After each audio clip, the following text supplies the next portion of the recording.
Hello, everybody. This is the live stream on International Day of Radiology. Today, 129 years ago, the first X-ray was taken. We have seen it today many times on social media, and it's really a celebration on the invention of X-rays by Konrad Wilhelm Röntgen. More than 100 years ago, and I'm very happy that you are tuning in. And we have quite a good program today.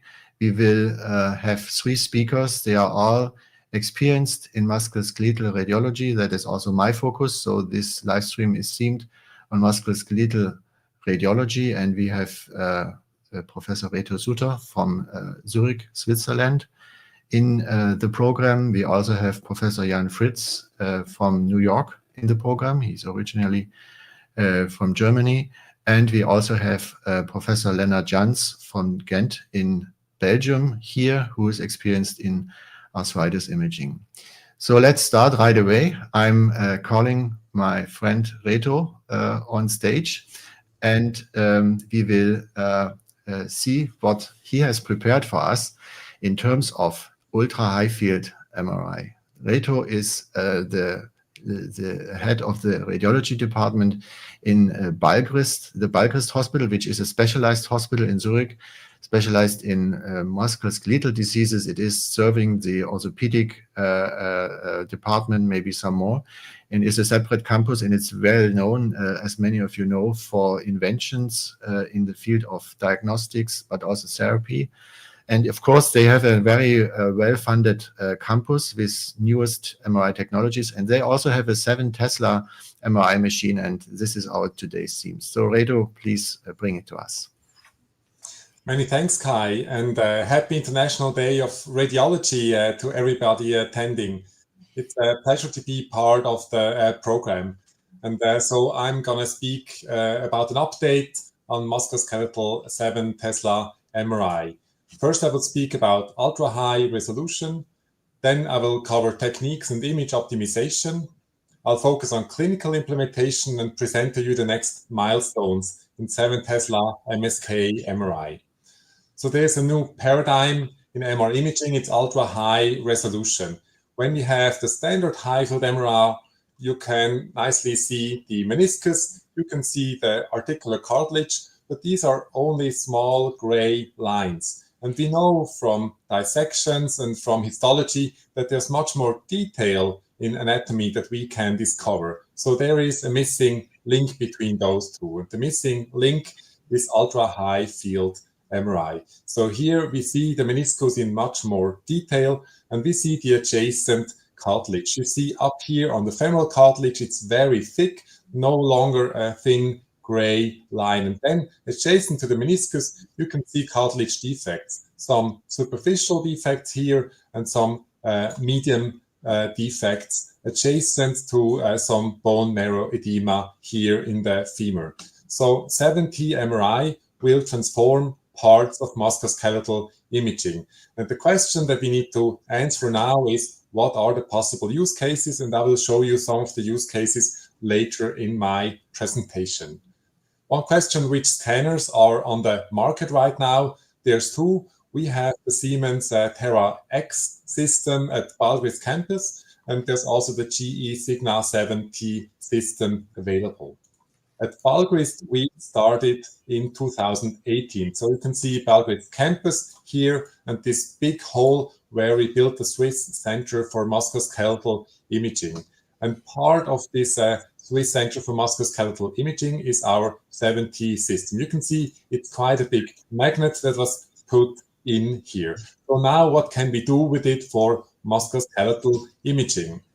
As an MSK radiologist, I set up protocols at my hospital with a lot of 2D TSE sequences. I rely on their excellent soft tissue contrast, and I use both fat-suppressed, but importantly also non-fat-suppressed sequences as part of my protocols. For instance, I use a T1 non-fat-suppressed sequence for assessing the bone marrow, small fracture lines, or also small structures such as ligaments.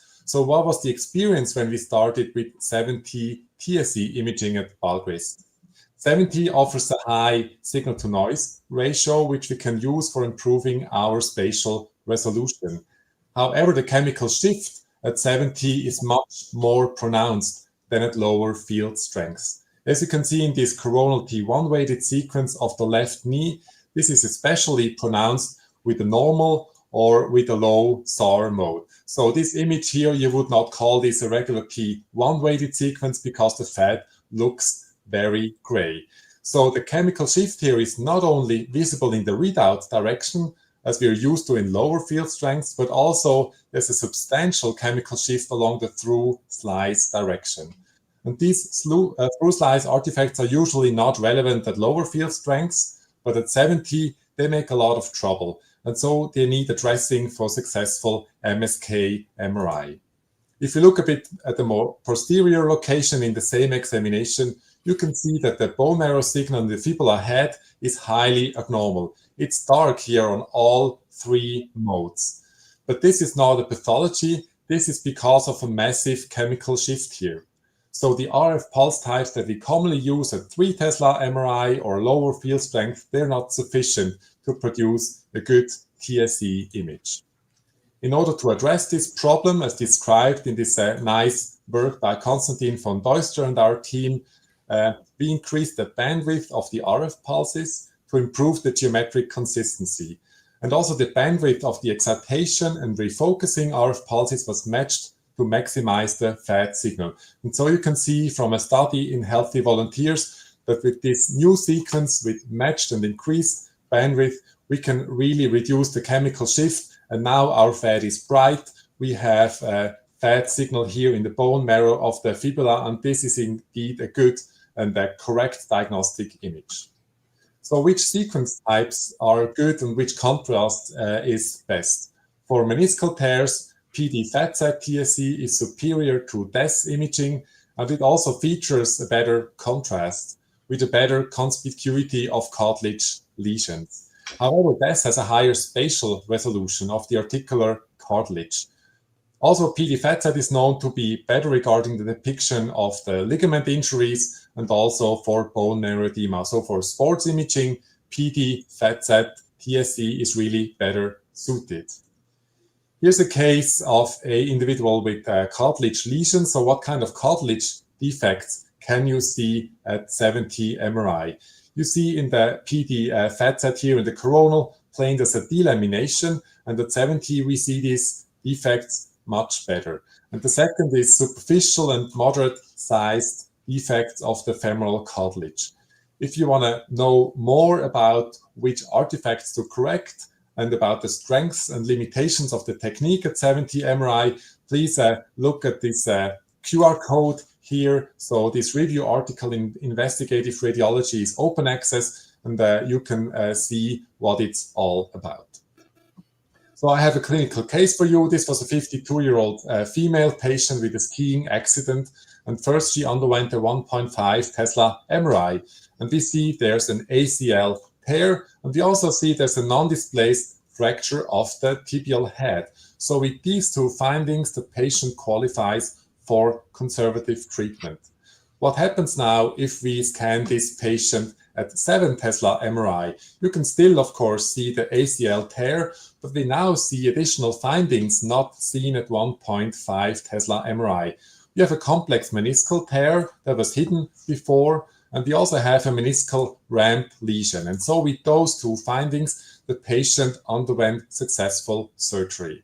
That's one example how we can have a use case for some patients that should undergo 7T MRI.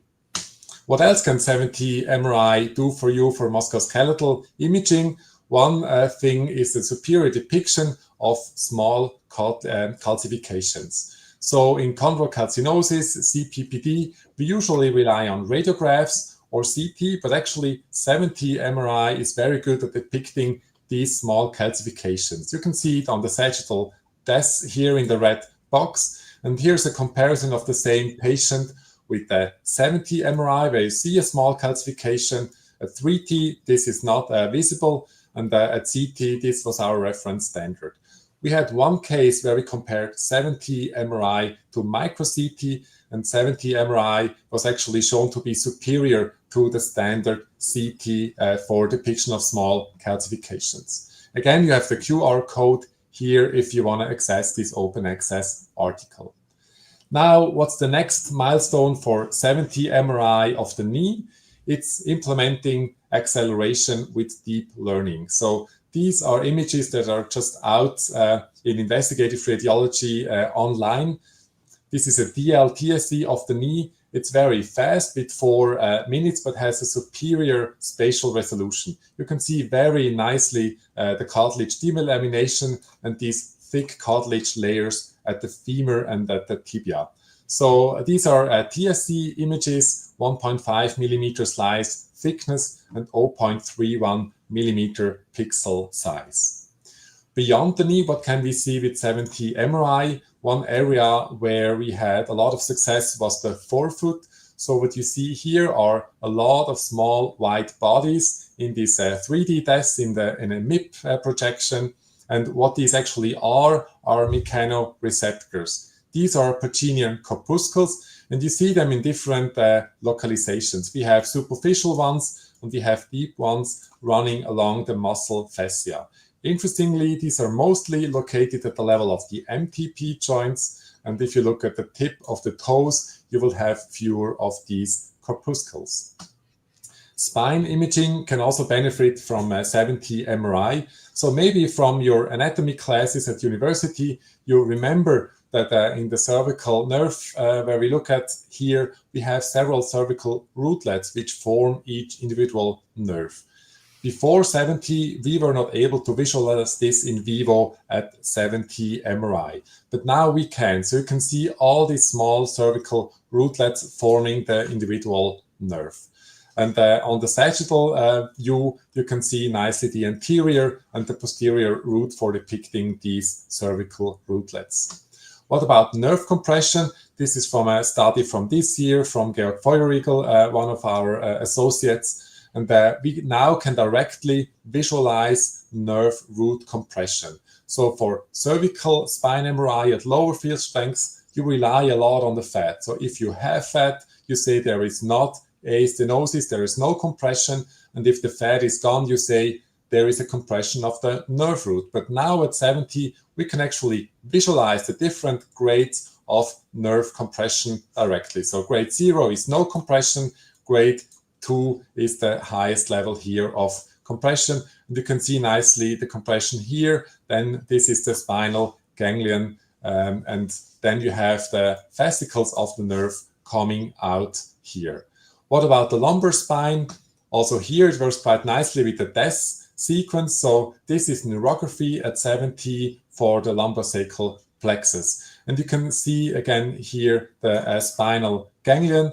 And in the distal part, after the ganglion, you see the individual nerve fascicles very nicely. So I think we have some use cases for 70 MRI. Not all the patients will need 70 MRI in the future, but for some diagnosis, we will benefit by sending these patients to 70 MRI. This was my short overview and update for 70 MSK MRI. Many thanks to my collaborators, both at the Balgris Research Campus and in the Radiology Department of Balgris University Hospital. Thank you.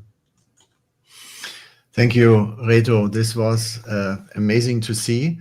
I think it's clear that image quality is excellent in 70.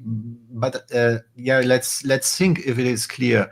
So I remember when new devices are installed at the beginning, sometimes the sequences are not so well balanced. And especially with 70, everything is new, and also for the manufacturers. Would you share some insights on the first year, how hard you fight it to get the images brilliant as you just showed them? Yes, so I showed you a little bit. The most problems that we had was really with depicting fat in TSE sequences. The gradient echo sequences, so DES, for instance, worked nice out of the box. And if you do PD fat-set TSE in the beginning, this was also possible, but this chemical shift was really something to fight with. And the other thing that's quite hard to overcome is the lack of commercially available coils. If you have a 3 Tesla system, you can buy coils off the shelf for every anatomy conceivable. This is not yet available for 7T. So for clinically approved examinations, there's the coil for the brain, there's a coil for the knee, and there's a surface coil for small superficial anatomy. But obviously, as musculoskeletal imagers, we also want to look at the shoulder, we want to look at the ankle, we want to look at other joints. And so there's a couple of companies out there that produce coils, but the market is obviously much, much smaller than what we have with 3T or 1.5 Tesla coils. The good thing is these coils are now being developed, and I think in the coming years, we will have more coils available. We will have coils will parallel transmit at 7T, and as well the deep learning accelerated sequences at 7T will again increase both resolution and make the sequences much, much faster. Okay. We already have our first question coming in from one of the viewers or on our YouTube stream. What do you think about 7 Tesla for the differentiation between meniscus repair scar tissue from the new tear in the repaired meniscus? That's a very good question. So I think high resolution can add additional information. And I think normal meniscal tear is often visible also at lower field strength, but in the post-op situation, we're often not sure, is this just a little bit of scar tissue that we see, or is this a re-tear? And I think with the increased resolution that 7T allows, we have a better possibility to depict this. So far, I think, to my knowledge, there's not a study out there that proves this, but I think this is work that's been done right now. So we look forward to see the results in a scientific study. Do you think that contrast agents play a role in this special situation?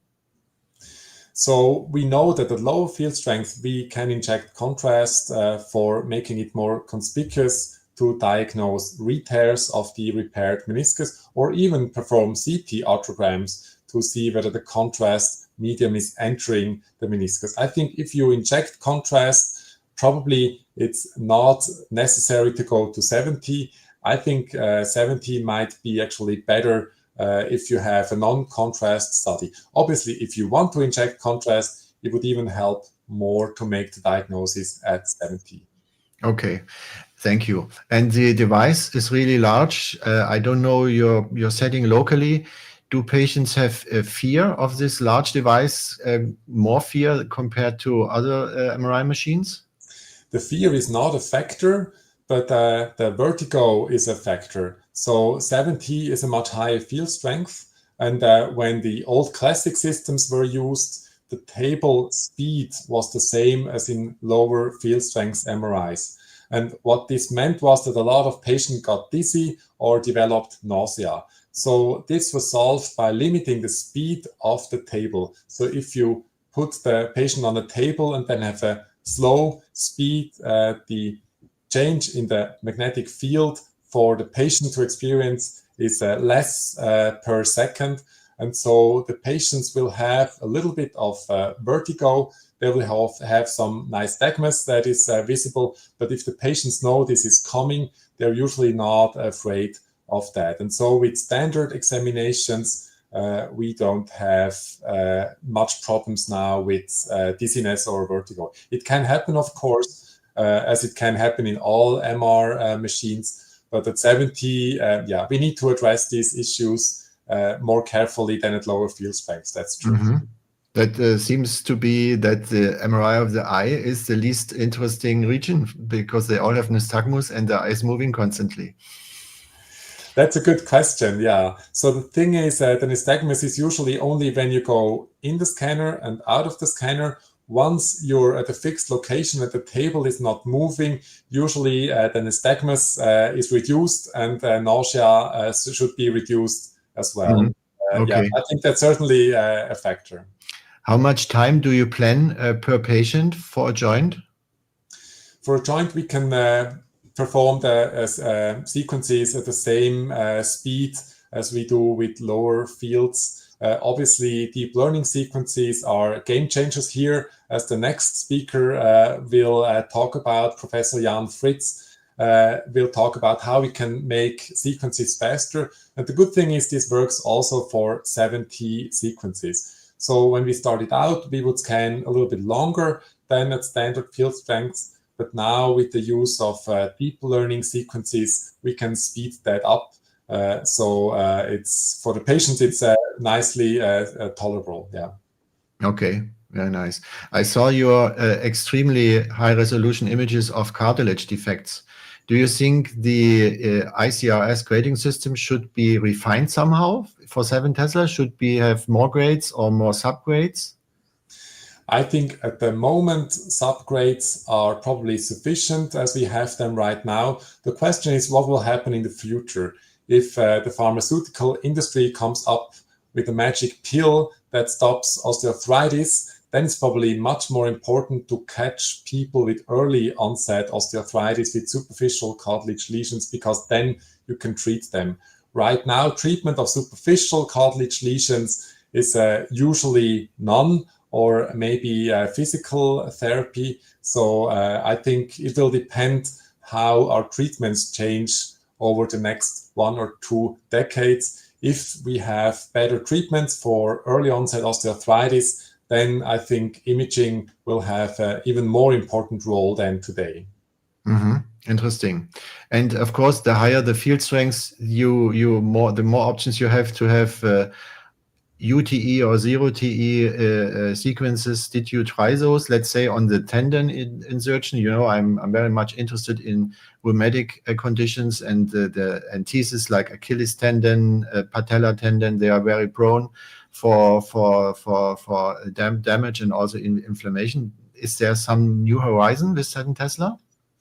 Absolutely. So we have one of our associates, Dr. Stefan Sommer, who has worked on this for years to optimize UTE, ultra-short TE sequences. And these work well on 70. And I do think in the years to come, this will be something to look out for, because 70 really brings advantages for UTE and 0TE imaging. Very nice. And that automatically also then makes CT-like images that we will hear in the last part of our session today. So that is more or less connected, both fields. Absolutely. So thank you, Reto. It was very insightful. Thank you for your presentation, but also your nice discussion. I very much enjoyed it. I hope also our guests in the live stream did enjoy it. I don't see any more questions. And so thank you very much for joining us. Thank you. Have a nice day. Thank you, Reto. See you. So it's my pleasure to introduce our next guest. Our next guest is Professor Jan Fritz. He's the head of the radiology department at New York University. And he is a native German scientist. He left Tübingen, his alma mater, back in, I think, 2005 or 2006. I just checked his LinkedIn presence, and he was employed at hospitals in New York, Hospital of Special Surgery, and also I think in the beginning it started in Baltimore.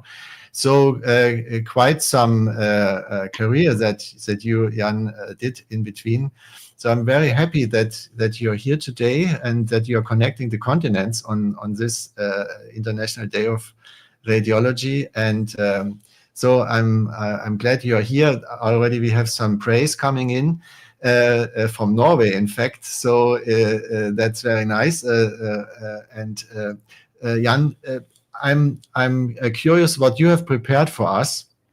And I give the stage to you. I will put up your lectures. I know I set 6-minute protocols. I knew I make something wrong, and you never know how long are your protocols because they are constantly improving. So please, Jan, bring it to us. Yes, thank you, Kai. It's a pleasure to be here. And yes, so I'm right now in New York, and modern technology gets us all together. Yes, so I'd like to share our experience about making MSK MRI exams faster. And so one of the barriers was 5 minutes, which I think we are now at. And like you said, it was 7 minutes, now it was 6 minutes, now it's 5 minutes. Now we're approaching sub 5 minutes. And I'll just take you on the journey on how this worked out. How can you achieve that? And where might we going with this, and how fast can we actually scan right now and in the future? So here are some disclosures. Some are relevant to this lecture. So as a quick overview and as a starter, why do we want to scan faster? And I'm sure everybody has one thing that comes to mind, but there's actually a whole group of reasons why you would want to scan faster. And everybody agrees that the baseline is that it adds value, right? So you can increase the MRI availability. This may be one of the most important things right now, but you can also make MRI more tolerable. It hurts my heart, but patients don't like MRI or don't like being in the MRI scanner. We see decreased motion artifacts. We see decreased needs for anesthesia and sedation. And of course, we can scan more patients a day. And so there is an avenue for decreasing revenues. But what we would like to attain is not just remove sequences or decrease image quality. We would like to retain or even improve image quality, just decrease acquisition times, and retain the number of sequences that we have. It wasn't that long ago that our MRI exams were like 20 minutes, and I'm pretty sure at some parts of the world they're still 20 minutes. And by that I mean scan time. So a sequence, if you have a 5-sequence protocol, it would be like 4 minutes, and then you end up at 20 minutes scan time. And so just to take this as a baseline, it's nice to see how these acceleration factors really can collapse your examination times. And if you are at true fourfold acceleration, you would be at a 5-minute exam. And so the first time we achieved that in the knee was in 2020, and we have since refined the technology. Like Dr. Sutter just said, we added DL reconstructions and also a few more techniques. And now it doesn't only work in the knee; it works in all peripheral joints. And I'll comment on what we do with the central joints, like the hip, the shoulder, and the spine. But you can see that it doesn't stop at 5 minutes. We're already having the road ahead here, and our prime goal is the 10-fold accelerated turbo and fast spin echo MRI, and there you would be around 2.5 minutes MRI scans. And I'll show how we think we can achieve that, or maybe how we are already there in a research setting. So how would you accelerate? And that is all without deep learning. So I often read deep learning acceleration. I think this is somewhat of a misnomer. I don't think deep learning can accelerate yet, but deep learning can reconstruct highly accelerated data. We're still accelerating with the techniques that we have used over the past years. And I think that's maybe the next frontier, that DL will actually help us accelerate. But right now, it does not. We're still doing it with our proven technologies. And one is, of course, parallel imaging.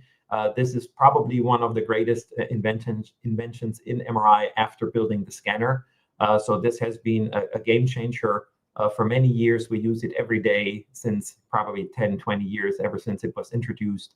And especially for MSK, we are fortunate to have typically very good coils. We have surface coils, we have multi-channel coils. We usually have a small gap between the patient surface and the coil housing. So this is all great. We get a lot of signal, and we have some signal to invest, for example, in parallel imaging. And as you know, parallel imaging skips phase encoding steps, and these cost you time. The phase encoding steps here are directly proportional to acquisition time. So if you, for example, scan only every second or even every third phase encoding step, then your acquisition time collapses almost proportionally. Sometimes there's reference lines, but for all intents and purposes, it's almost a 50 or almost proportional. What you pay for is signal or signal to noise. But like I said, we usually have a lot to give. And you can see that on the left-hand side is a non-accelerated image and factor 2 acceleration with parallel imaging on the right, and there's virtually no difference. In fact, this one is a little bit better to me because there's some other tricks that happen with the equispacing, and you can even get higher quality images. So fantastic technology, and I think we will never stop using it. The new kid on the block, which is a little bit newer, is simultaneous multi-slice acquisition. And so I'll say as in a second how some people think this is also a version of parallel imaging, just not within the slice, but across the slice. But what simultaneous multi-slice acquisition or acceleration does is exactly what the name says. So in conventional MRI acquisition, we acquire every slice after the other. So successive slice acquisition. And when you think about that, is kind of inefficient, right? So why can't we do this at the same time?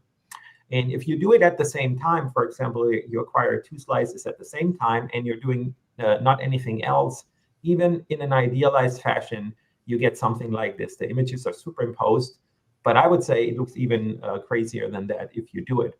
It's not that we weren't able to do it. You can send in 2 excitation pulses and you can receive the signal, but the problem is the scanner wasn't able to differentiate where the signal is coming from. So what you have to do is you have to do some sort of separation, some deconvolution, so that the scanner can separate the 2 slices. And so that's done on the coil basis. If you have a lot of coil elements, you have a spatial, a geographic encoding that the scanner can use then. And so this is working really well now. So one algorithm that works really well is Caipirinha.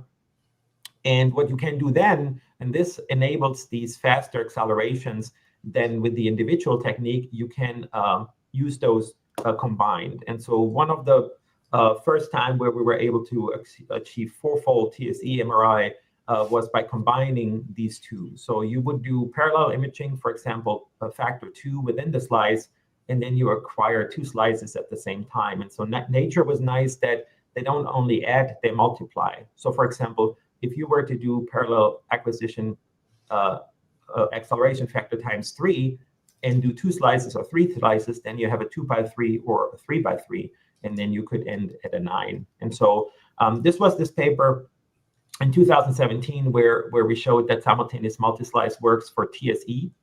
And then later we combined it with parallel imaging. And so this has been ever since working in the turbospin echo pulse sequences. And this was one of the studies published in Radiology. The study was done in 2019 and 2020, and it was published in 2021. But it showed that the combined SMS and GRAPPA acceleration yields very similar results to GRAPPA2 or parallel imaging factor 2 acceleration. And it works at 1.5 Tesla. It almost works better at 1.5 Tesla because you see a little bit more of a jump. But of course, it also works well at 3T. Everything almost works well at 3T in MSK MRI. So this is where we were. So the 5-minute knee MRI is what we have been doing at NYU since 2020, ever since the technique became available. Now the question is, how do you get further down in this table? How do you get to those 4-minute, 3-minute, 2-minute, 2.5-minute MRI exams? And does it work in other body parts as well? And so this is where you need DL. Without DL, this is kind of where it stopped. And we tried hard, but you can't defeat physics. The reconstruction algorithms were not capable enough to handle the increasing noise that you buy when you accelerate faster. You can accelerate faster with the techniques, but the reconstruction wouldn't look nice. And so what can AI do for us? So AI is on the image reconstruction basis. So you accelerate still the way we just reviewed, and then you reconstruct.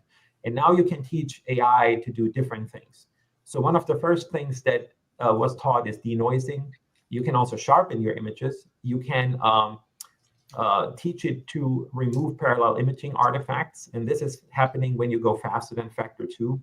You can teach it to do super resolution, which is also very exciting. And then you can do other tricks. You can teach it to resolve simultaneous multi-slice acceleration of artifacts and G-factor correction.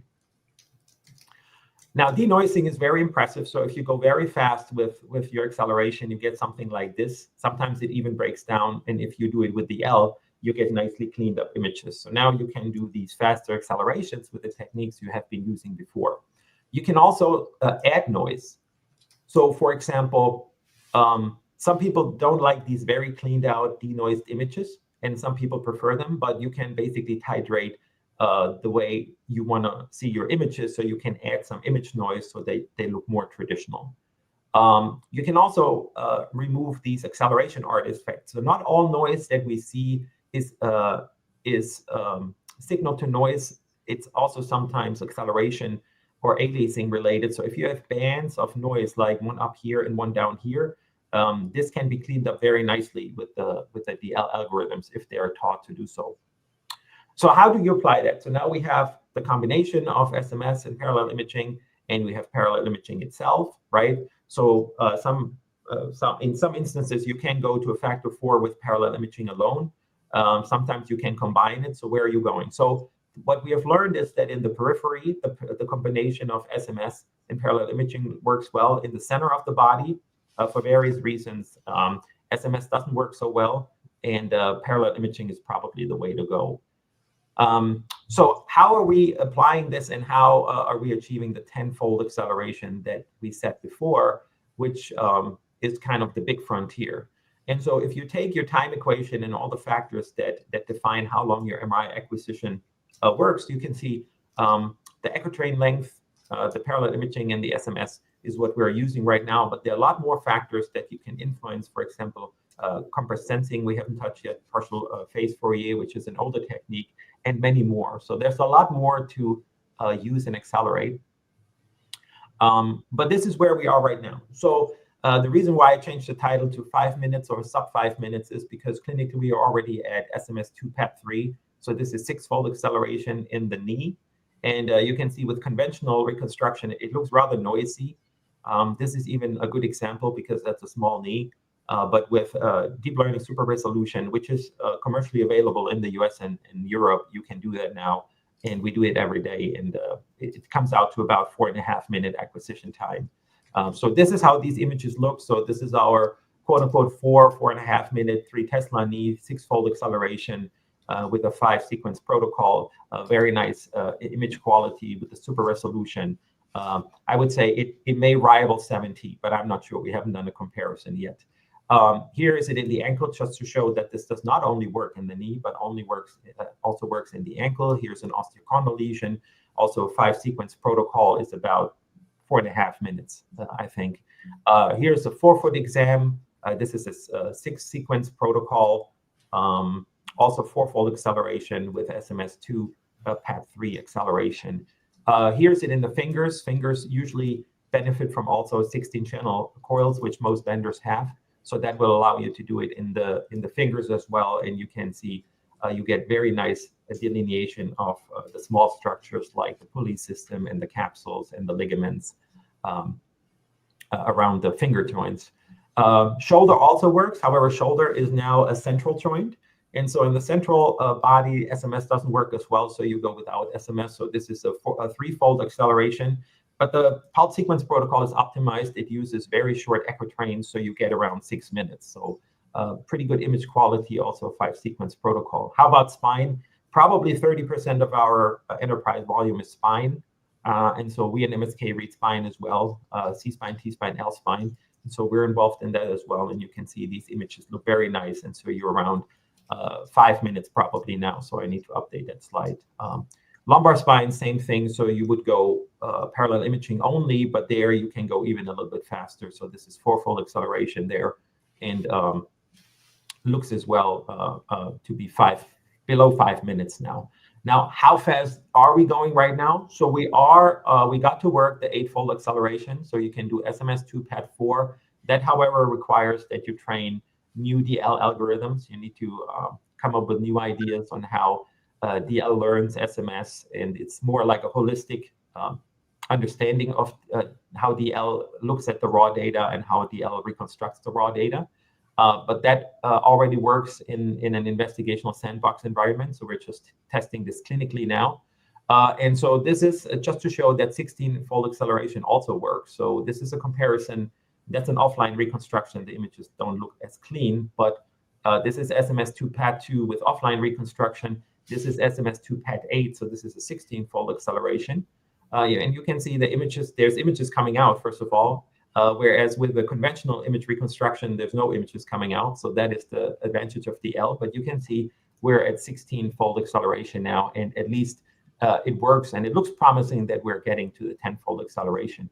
Now, how far can you go, and when does it make sense anymore? So interestingly, the acceleration factor is here in the x-axis, and the time saving is in the y-axis. It looks like a T2 decay curve. At some point, it gets very flat, and we think between 10 and 16 is probably where you don't get a lot of return anymore. So you can see that here. So this is probably, with that technology, how fast we can go. Now, of course, you have to be careful. So you cannot just go fast, fast, fast and overload your radiologists and your technologists and your nurses. So you have to hire more people, or you have to give your radiologists the devices or technology to read faster, still accurate, but we're working on this actively as well. The other thing is, how do you, if you scan so fast, you actually spend more time patient handling than actually scanning. So this is a real paradigm shift. Back in the days, maybe 10, 15, 20 years ago, we spent more time scanning than handling patients. So now we're much faster scanning than patient handling. And what we do at NYU, we have these architectural footprints where we have one MRI scanner, and we have a bay extra here where the patient gets put on a second table with a second pair of coils while the other one is being scanned. And so when this patient is done, goes out through this door, and the other one comes in through this door. And these are motorized tables. So it's a little bit like in Amazon. So in the warehouse, so this one gets wheeled out, and this one gets wheeled in, and then patients have a faster switch time. So those are some tricks that you can overall decrease the slot time. So we're right now scanning at 15 minutes. We're testing 10-minute slot times. This definitely helps to realize that. Thank you very much. Very nice, very nice.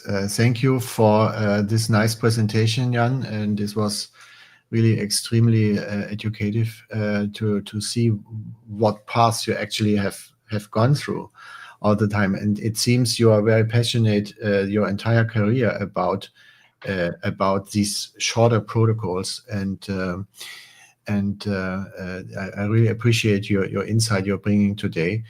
And of course, there are many questions. So it is, of course, what you showed just now with the MRI devices with two tables. That is really the luxury that you have. And I know some institutes here in Berlin, they also use it. And of course, this is a game changer, and you can increase the throughput. And 15 minutes is usually what departments usually plan for a joint, maybe sometimes 20.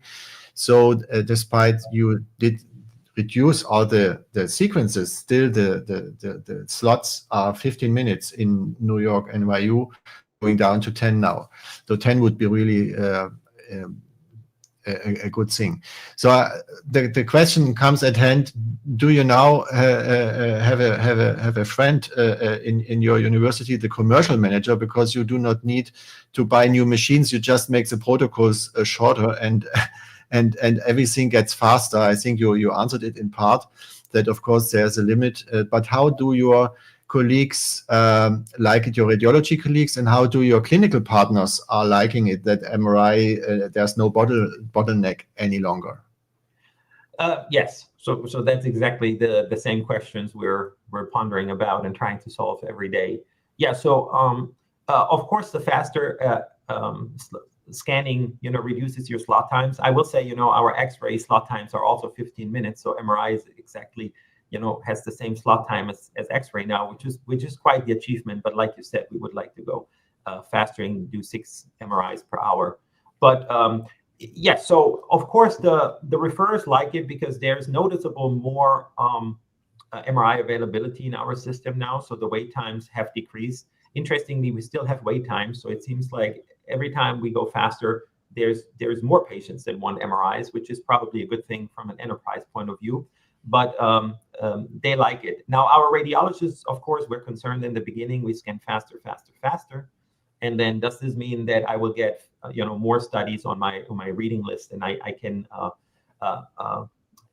tell that our MSK division has 35 MSK radiologists now, and before we started accelerating, we were 22. So we have increased the number of MSK radiologists by 1/3 based on this faster scanning and of course growth as well. So I think you have to be responsible and hire more radiologists. There's a question, which is a great one. What about your technologists, right? So technologists, used to scan maybe 1 or 2 patients an hour, and now, they may have to do 4, 5, or 6. And so we're increasing the average number of MRI technologists per scanner. Not everyone is a technologist. There's also a technologist or technicians, which are not technologists, and there is aides. But it is probably, the ratio is above 2 per scanner. However, a lot of our sites share a control room, and it's not just one scanner. It's more like 2 or 3 or 4 scanners in one control room. So they share the scanners. So there's synergistic effects there as well. Mm-hmm. So when you read the internet, you probably have also seen that remote scanning is the new hype in the field of MRI and radiographers, and because they are not so there's a need for more radiographers. Do you think these faster scanning protocols and remote control is something that could be combined, or is it difficult to have this dedication on the protocol and then remotely working? Is that something that is good? Yeah, so there's no problem with that. All of our protocols are combined with the auto-align scouting where we have it. So that is really also a very nice streamlining protocol. We have learned that now that our scans are so fast, sometimes there's 50% added by just scouting around, quote unquote. So I think we have button push protocols now, and we are evaluating the remote scanning as well. And it seems to work really well with MRI. I would say the fast scanning is a little bit countering that, because you think about an MRI technologist that runs 2 or 3 scanners. If the scan protocol only runs 3.5 minutes, there's almost no time to hop onto the other scanner, right? Because it is so fast. So, but you do get the benefit of not having everyone on site, and we have staff that can take patients and put them on and off the table and can do all the positioning, and then the techs can start the scan remotely. So that's what we're evaluating. So here we have the next question about the actual hardware that you need. So the channels of the coils, etc. Yes, very good question. So yeah, it probably needs to be very clearly said that this requires state-of-the-art technology. Now, maybe not, don't have to buy a scanner now, but we do have 15, 20-year-old scanners in our fleet. Not very many, and they're all going away. But it will not work on those single-channel scanners, that maybe still be around. So yes, you need multi-channel coils. The higher the number, the better. So I would say, it starts at 12 and it ends at 24 channels or so. And field strength definitely helps, but it works well at 1.5. It works even at 0.5, right? Just a little bit slower. But yes, you need state-of-the-art. You need multi-channel scanners, multi-channel coils, and the DL algorithms. They usually come with a license that you have to purchase. So I think Kai, you mentioned this before. I think it scales with your volume. So for low volume sites, I don't think it makes a big of a difference. If you have 8 or 10 patients on a scanner a day, it probably doesn't make that much of a difference. But if you have 300 MSK or 400 or 500 MSK MRI exams a day like we do, then this scales a lot more significantly than maybe smaller sites, right? So it comes down to numbers, to a calculation, and whether it makes sense for you or not. Cool. Did you here's the next question coming in about artifacts. Are there more artifacts or special artifacts that only come with the acceleration? Yeah, that's a very interesting question. I had a lot of great discussions at the recent meetings. So everything I showed today is DL reconstruction on raw basis data. So it uses the raw data. It does not, augment the images after they are reconstructed. So I think that's a big difference.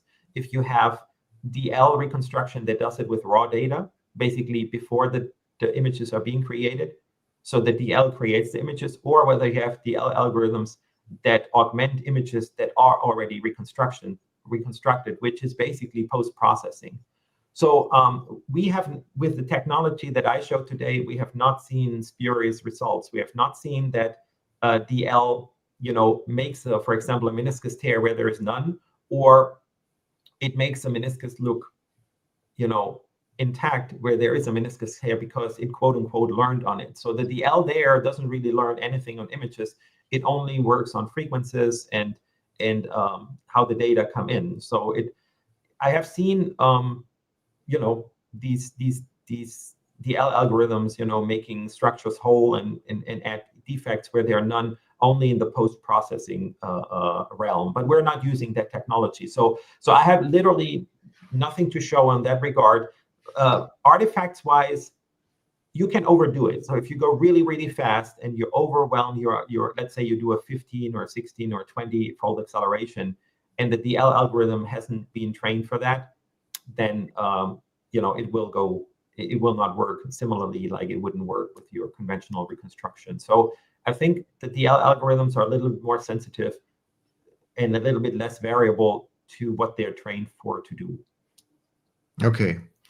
So next question, I guess it's a bit longer, from Norway again.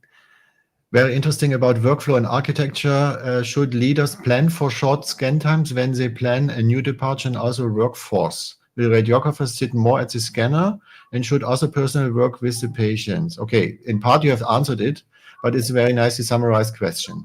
Yeah, exactly. So that's exactly what we're doing. I think it does scale with your volume and the size of your site. So for example, we have often sites where there are 3 or 4 MR scanners on one floor. That's one consideration, or right, if you have a high volume site. But I think you definitely should. I think it will continue to improve the scan times over time. So I think we're definitely below 5 minutes now for a new scanner for MSK peripheral joints, and it's probably going to go towards 3 and 2 minutes in the next 5 years. And I think yes, I think it's prudent to plan for that, and similarly for your staff, right? So there was a good question about how many MRI techs do you need, and that's all to be considered. So you can just go fast, right? You can't build the engine without the wheels. So yeah, everything needs to work together. And I think that's the new challenge, right? So if you plan a department to factor that all in, I think your old blueprints should probably be updated in that regard.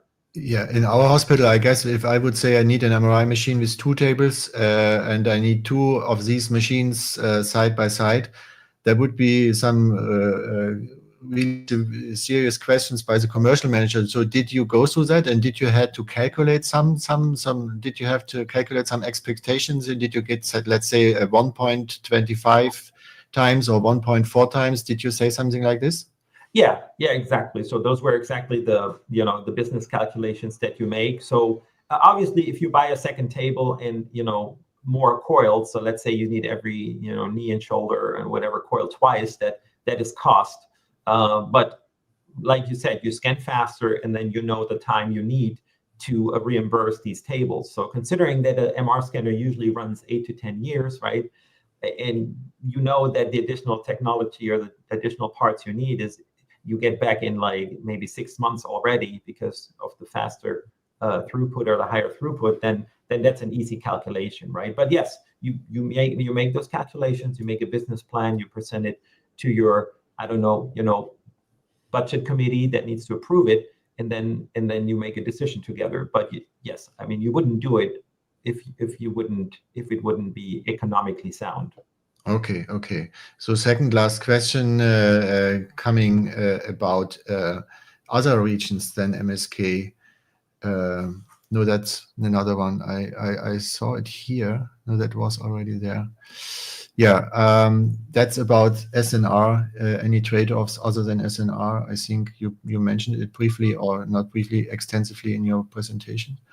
Yeah, I mean, from a technological point of view, these DL algorithms take more resources to train. So it's not a one size fits all. So you kind of, the way we do it, we usually start with the knee, and then we try to understand how you get to the faster acceleration, how you make the network stable. And then when you expand it to different joints, you kind of need to teach that. Every time you do that, you need to teach the DL algorithm how to do that. Even if you change phase encoding directions and stuff like that, all these variabilities that we're used to are more sensitive to the networks. So the networks may or may not understand that.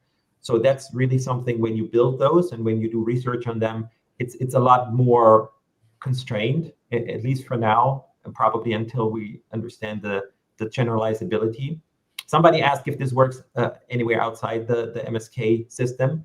I think it does. I see this our body colleagues using.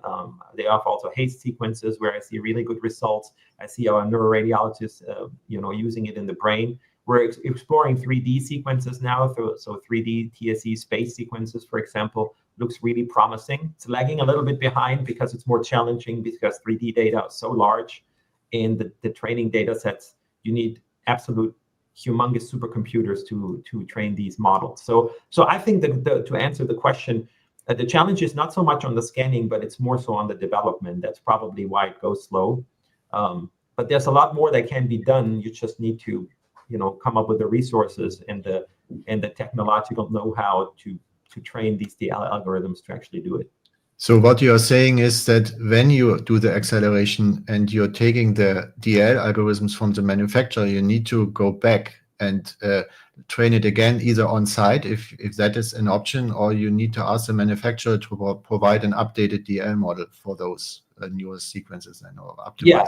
Yeah, I think the latter. I think from the manufacturer you get it as a as a product that will probably not learn as you go. But if you want to add new things, then you need to go back to the drawing board and basically start. It's like it's like a human that grows up. You constantly need to teach it new things that you want it to learn, and it doesn't do it automatically. It still needs us to help it teach, right? Maybe at some point we have algorithms that, like you said, teach as we go and learns from things that fail in practice. But that might be the next step in the future then. Thank you. And I have a final question that is more personal. So you have this love for sequences and acceleration. Did you somehow study physics alongside medicine, or did you have some additional training that others do not have? Yeah, I didn't formally study physics. I wish I would, but in the University of Tübingen, as you said, where I grew up, that's my alma mater. I actually really grew up there. I'm literally from the next door neighbor town there. They had a very strong experimental physics department, and I did my thesis in MRI, and I also went to MRI tech school classes there, and so I've been scanning since 25 years myself. So that certainly helps that you understand the MRI scanners and be there from the first time, and you pick up the physics knowledge and how to how sequences work over time. But yes, that helps. But I didn't formally study physics, unfortunately. That's certainly a good advice for the younger generation to be on the scanner, speak with the technicians. I also did it back in the days with an old user system where it looked like an old Unix system where Numaris was it called. It was difficult to operate. And that is where we learn, and also when there are technicians around who really have special knowledge, it's always good to listen and learn.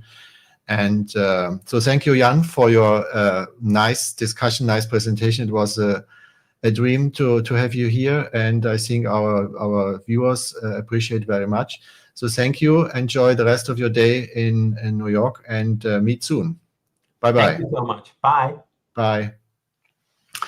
Okay, so our live stream continues, and we are coming already to our final speaker, who is Lennart Jans. He's from Belgium, from Ghent, which is a very nice town, historical town with a lot of very medieval buildings. Dr. Jans is specialized in musculoskeletal radiology. He's working at the University of Ghent, leading the MSK department. He has a background as a pediatric radiologist, so he's also very knowledgeable in this area. And recently he has transitioned also into the adult field and has the same love for musculoskeletal rheumatic diseases as I have. And we work together in a lot of scientific groups like others. We have some echo, which I don't know how to remove it. And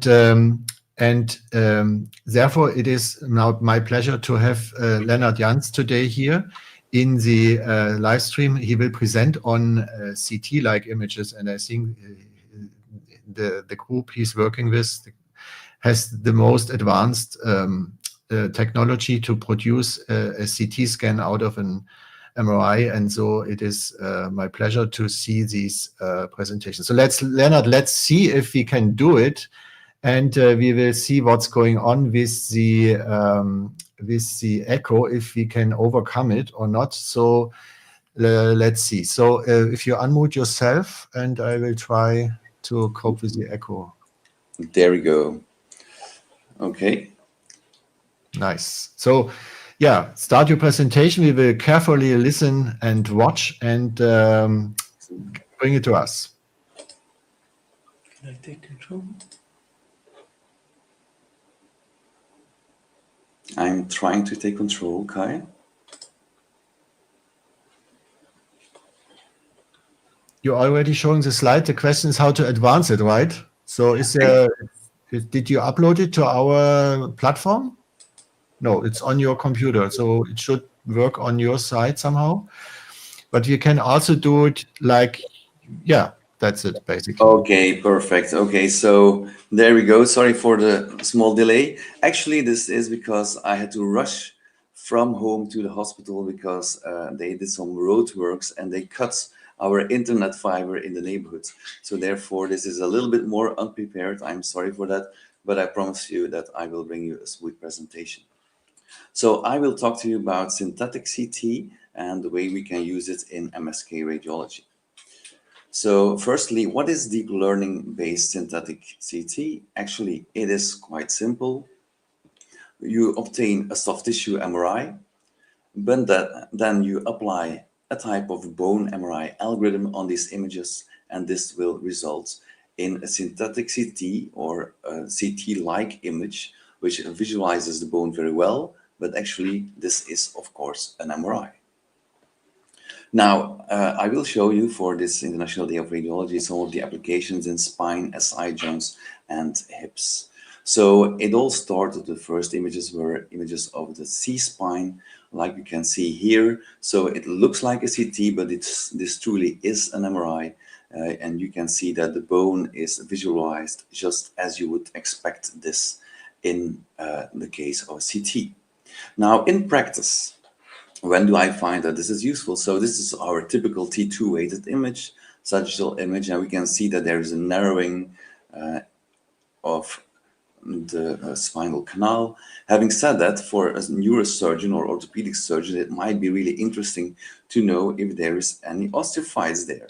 And I truly believe that you can appreciate that the bone MRI is exposing these degenerative changes like these extensive osteophytes very well.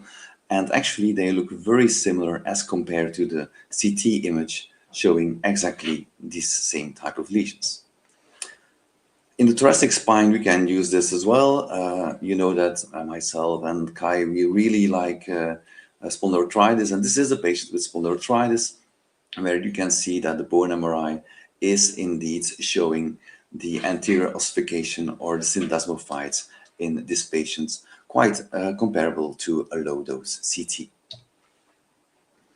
Another example, this is a patient with a little bit of overweight, And you can see that sometimes the bone MRI or synthetic CT really works very well, I think, because you get rid of all the noise and you get to see the narrowing of the disc space, of course, but also you can very well appreciate the sclerosis, the osteophytes, and a tiny bit of vacuum phenomenon sitting in the intervertebral disc space.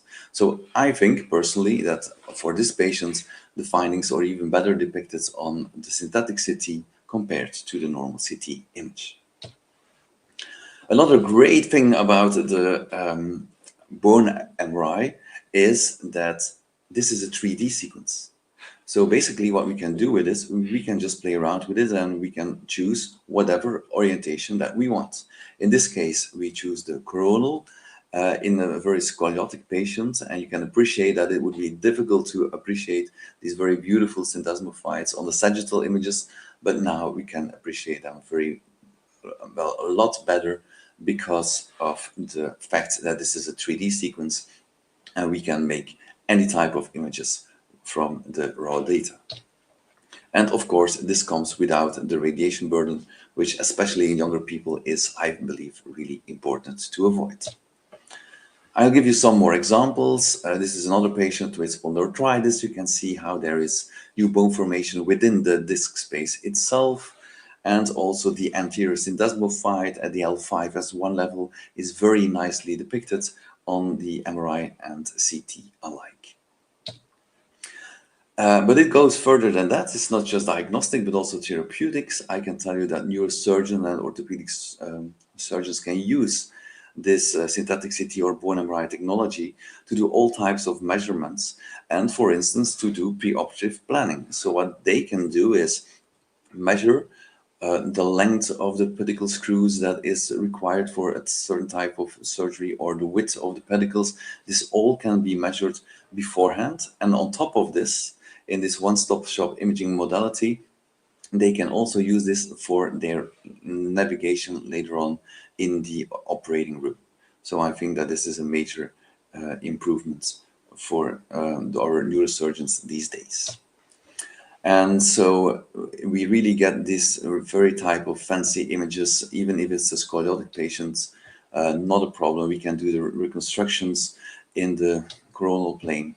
And so this is what the bone MRI or synthetic CT can do for you today. Let's move on to another joint. My personal favorite joint is the SI joint. We had the good fortune to publish about this a couple of years ago in radiology. Just have a look at the two images. The one on top is the MRI and the one below is the CT. And I personally think that the erosions are even better depicted or delineated on the synthetic CT as compared to the CT images. They're just nicely and smoothly, actually just the way they are in real life. In real life, you don't have noise surrounding an erosion. An erosion really is like a cavity, as you can see quite well here in the top image, in my opinion. And so the next step, and I have to give a conflict of interest here because I'm a co-founder of the company trying to do this. Next step would be to automatically measure not only the amount of lesions, but also the total volume of these lesions for follow-up and research purposes. So from the bone MRI or synthetic CT images, we could objectively measure a true volume and amount of erosions. So that is my dream. Hopefully one day this actually comes true. I have been talking a little bit and you have been listening quite a lot. So maybe it's up to you to answer this little question here. Two images. One of them is the MRI and one is the CT. So my dear friends, what do you think? Which one is MRI and which one is CT? Do you make up your mind? 3, 2, 1. And there we go. The one on the left is the synthetic CT. You can see this because of the, well, it's all very fluent lines, whereas there is a bit more noise in the soft tissues, especially in the CT. But I do think that we can agree that this technology is really getting better and better, and both images look quite similar these days. And I can tell you, once you start playing with it, it's really fun because you can do all different things with this. So this is also an MR image. you can just cut away the sacrum in this patient, and you can see the erosions of the sacroiliac joint in the expected location on the anterior and inferior aspect of the SI joints. It's maybe not very useful, but well, it is International Day of Radiology, so we have to be proud of what we can do these days. And so I think that this is definitely worth mentioning. If we would project all these pixels in one plane, then you get this type of image, and this looks a little bit like a radiograph, but of course this is an MRI. And this is a patient who was suffering from sacroiliitis. You can see that there's some sclerosis and erosions, especially in the right sacroiliac joint. But there is more. You can see that there's something going on right here on the left side. And again, as I told you, it's a 3D sequence, so we can just tilt it, do a MIP reconstruction, and there it is. We can see the lumbosacral transitional anomaly quite well. And on top, if you have a good look, you can see in the central aspects of the right SI joint the sclerosis and also erosions just adjacent to them. Nice, right? Great. What about hip joint? Well, actually, we can do the same. So for all your measurements, FAI studies and so on, this is a radiation-free technique that may help you very much. Next thing that I wanted to discuss with you is the unexpected findings, and this is something fun, right? So when we are doing these, and we are doing about 900 to 1,000 synthetic CT studies a year these days, we just noticed that there were quite a few things that we otherwise would have missed. This was an easy one. This is a fracture of the sacrum, of course, but it also shows nice on the bone MRI. But for instance, this patient who has anterior bridging of the SI joint, we think that it was better depicted on the synthetic CT as compared to the T1 weighted image on the right. Another example, on the right image, on the T2 weighted image, you could not identify the sliver of bone, whereas it is definitely very easy to depict on the synthetic CT or bone MRI image on the left. Another example, this is taken from a routine study MRI of the SI joint, and yes, there is something going on at the L5 as one level, but if you have the bone MRI, you just do a sagittal reconstruction of this part of the lower spine that you image, and there you can see that there's a spondylolysis or bridge in the isthmus. Very easy, right? It's all there for you. Okay, what about pitfalls? We also have to talk about pitfalls. A perfect technique simply doesn't exist. What we have seen in bone MRI, and this was a little bit difficult sometimes, was that a vacuum phenomenon may be misinterpreted by the algorithm as bony bridging. So I think in this patient, it's quite easy to see that this is not a typical syndesmophyte as seen in spondyloarthritis, but having said that, still it remains a little bit difficult. This is something that we have to keep in mind. This may happen. Hopefully the algorithms become better in the future, even better, and then we can see these small changes go away. Another thing, of course, it is and remains an MRI. So if we are going to make this into CT-like images, but we have problems because of the total hip replacement, for instance, like you can see here, this will not be compensated by the algorithm and will just result in a big black hole. So that was a short introduction into synthetic CT, which I really like working with. I really think it's a nice technique. And it allows for equivalent to CT assessment of the bony morphology. Currently, it is applied for surgery planning, especially by the neurosurgeons, and we find that it is problem solving for diagnosis of some bone lesions. So that was it for me. Thank you very much for listening to this short introduction of this technique for International Day of Radiology. Thank you. Thank you, Lennart. It was fascinating to follow your slides, and we managed quite well despite some of the obstacles. I think now we have the echo back, so I try to have some muting whenever I can. So to ask at first, this technique is quite amazing, I have to say. I wanted to obtain it as well for us. We have Siemens scanners. And what you get from the manufacturers is a different thing. Usually they provide CT-like images, but in fact it is like a susceptibility weighted image or some other type of gradient echo sequence, and then they invert it, and then we have a bright outside of the patient, a bright air, and this is not useful to do any reconstruction. So I congratulate you and your cooperation partners for this method. And so there's, of course, a cost involved. So do you know, is it paid per scan, or do you obtain a yearly license? How it is going? Yes, a very good question. And this is a question that we get quite a lot, of course. Now, for us in practice here in Ghent University Hospital, we just have a license for 1 year at a certain price, and then we can do an unlimited amount of scans with this software. So basically what happens for this type of bone MRI, it is just a very specific sequence. It's a 3D T1 gradient echo with 2 echo times. And then this is converted by the algorithm into the bone MRI for the different anatomies that you have chosen, which may be hip or spine or both of them, right? There is, of course, a price tag, like with every AI tool, that needs to be paid, and probably depends on the size of your hospital, how many scans you're doing, and so on.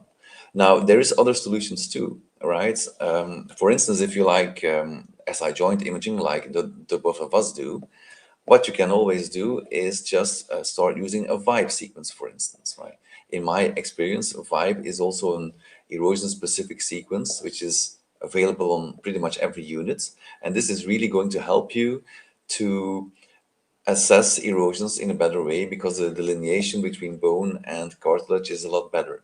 So this might be one step, which is obviously not a bone MRI technique, but it may help you for this type of problem. And if you have Canon, like I believe Charité has quite a few, then maybe SWI, so susceptibility weighted imaging, may be a solution. It just really depends on your vendor, I think. But in general, over these last few years, and we have published about this, we see that there is a massive increase in the quality of all these systems. It has been shown that it is possible, so I do think that the other vendors will follow as well. And I hope that shortly this will be available on the vast majority of machines for routine clinical practice. Yes, very well. I hope the same. Do you have an experience how it is working with peripheral joints? So you said you have to train the algorithm. So the algorithm, which is some kind of a black box, is somehow trained for the spine, for the pelvis. So now I want to do it at the ankle or maybe at the toes.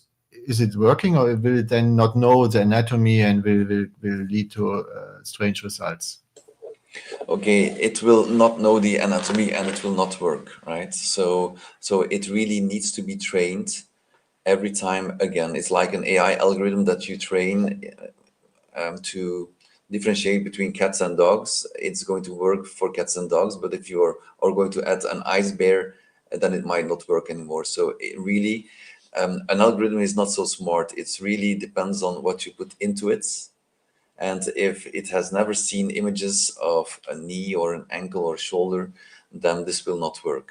Having said that, I know that for the bone MRI, for instance, they have already done and published lots of studies on knee and ankle and shoulder imaging too.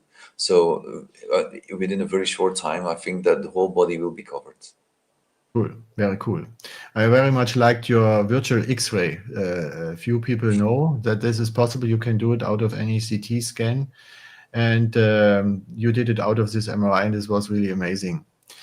So how reliable is it in terms of small defects? You showed this avulsion of the tendon insertion. Would you, if you see this, would you say this is, I mean, here we don't have an a consequence in terms of operation because it was very small and not displaced. So if you see it and would the surgeon say, okay, now I know about it, so now get me a real CT so I know the real stuff, or will they just operate on it?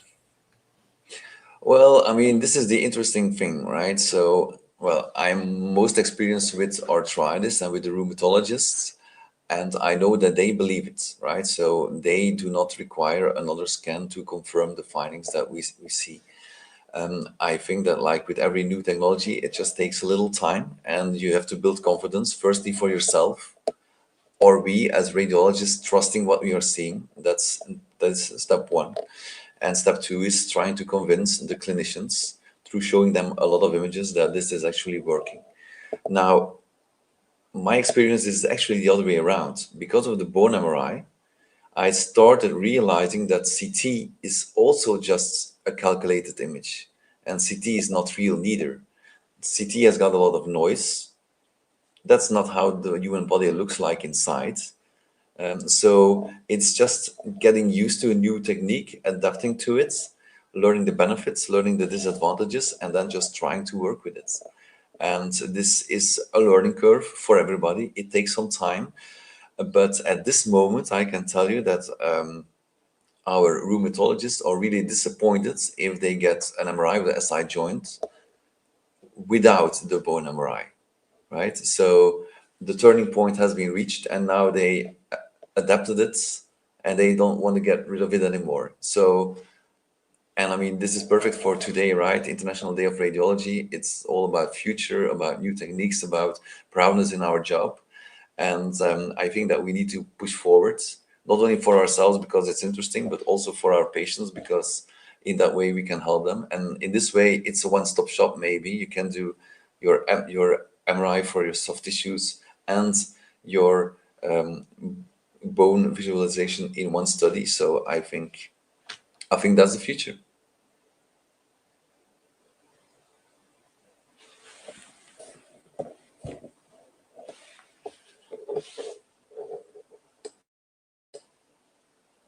I do not hear you, Kai. That is why I try to echo out the echo to reduce. So we get a lot of thank you messages here in the chat. And also my final question is about this case you showed with the air in between the air in between the bones. So of course we know that if there's gas in between the vertebral bodies or in the joint, that's a sign of degeneration. We also know that air is something that is difficult on MRI. It leads to some susceptibility artifacts. And obviously the algorithm just cancels it away, right? So you have never seen like a severe osteochondrosis with this black stuff on a bone MRI simulation, right?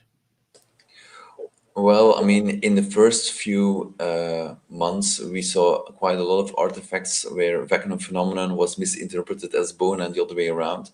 But I don't know how they do it. Nobody knows because it's a black box. But these problems seem to be solved more and more. It's rarely that I get one of these cases. And I would say by these days, 98% of the times it is shown exactly in a perfect way. So it's, I mean, but this system is learning, right? I mean, it's eternal learning that AI does. So it's just getting better and better. Okay, so I have the final question coming from Norway. How about hardware? I think you showed it briefly with the hip. Any insights?